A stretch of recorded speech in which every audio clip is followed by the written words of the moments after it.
'78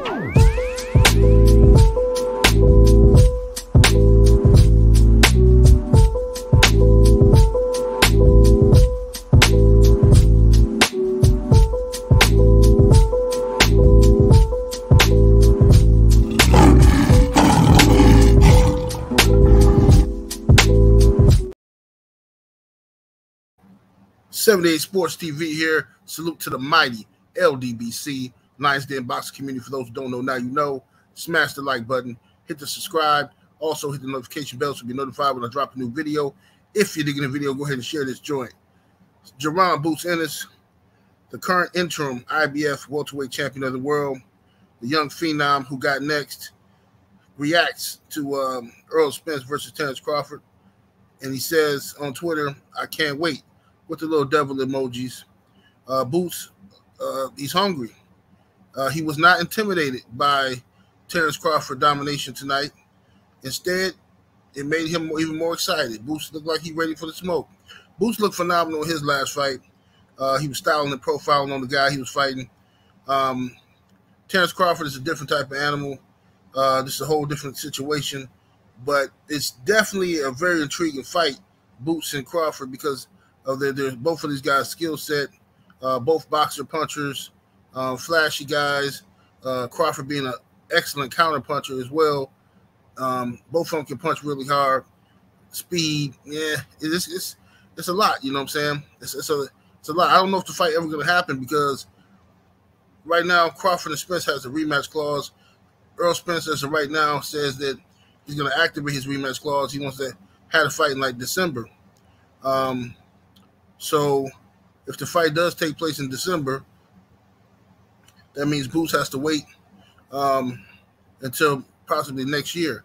And then by that time, does Terrence Crawford want to fight Boots, or does he want to move up to, say, 154? Now, it's all going to depend on what happens with Jermell Charlo and Canelo. I forgot when that fight. When is that fight, Jermell Charlo and Canelo? September or something? If Jermell Charlo moves up, fights Canelo, and wins, Charlo just said he's not staying at 168. He said he's not done with 154. He's going to come back. If Jermell Charlo goes up to 168 and wins, and he beats Canelo, which is going to be an amazing accomplishment in itself, and then he will be the second man to become undisputed in two different weight classes in the modern era. If he does that, it comes back to 154, then him and Terrence Crawford fighting for that undisputed down there will be unbelievable. Box office pay-per-view, already a built-in storyline, unbelievable. But in the meantime, somebody got to take care of Tim Tszyu. So Tim Tszyu is not going to sit back and let all this happen without somebody greasing his pockets. Tim Tszyu going to need some millions. Somebody going to give him $4 or $5 million to be quiet, because Tim Tszyu going to want, he's a mandatory. He want his shots. He feel like he getting ducked and stuff like that while all this stuff is going on. So maybe Crawford moves up and fights Tim Tszyu at 154 and takes his spot, takes Tim Tzew's spot, and then fights Charlo. But see, this is all assuming Charlo beats Canelo. Because if Charlo loses to Canelo and comes back, he'll still be champion at 154. But depending on how he loses, it's going to determine whether or not Crawford versus Charlo is still a viable fight, a big money fight, you know what I mean? Because if Canelo dominate him and he goes back down to 154 and, yeah, he's still a champion technically, it's going to kind of take away from Terrence Crawford's beating of Charlo. And which I told people before, I told you if Terrence Crawford is able to dominate Spence, I would pick him to beat Jermell Charlo. I know Jermell Charlo is bigger, but that don't mean nothing, because Terrence Crawford is showing you that he's very strong, deceptively strong. He's extremely accurate. He's fast, powerful punching.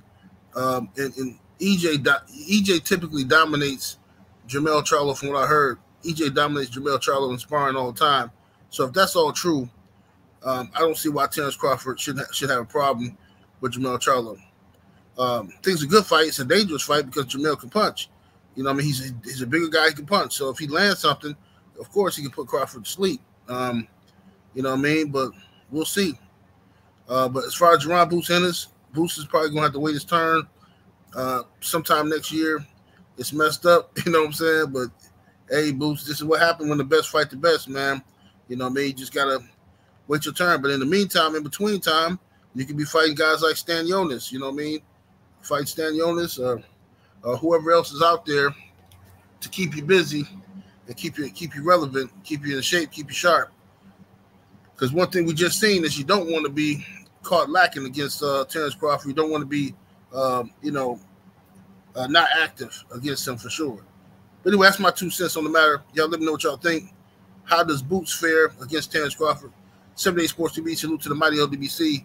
Smash that like button, hit the subscribe, turn on your notification bell. I'm up out of here. Deuces.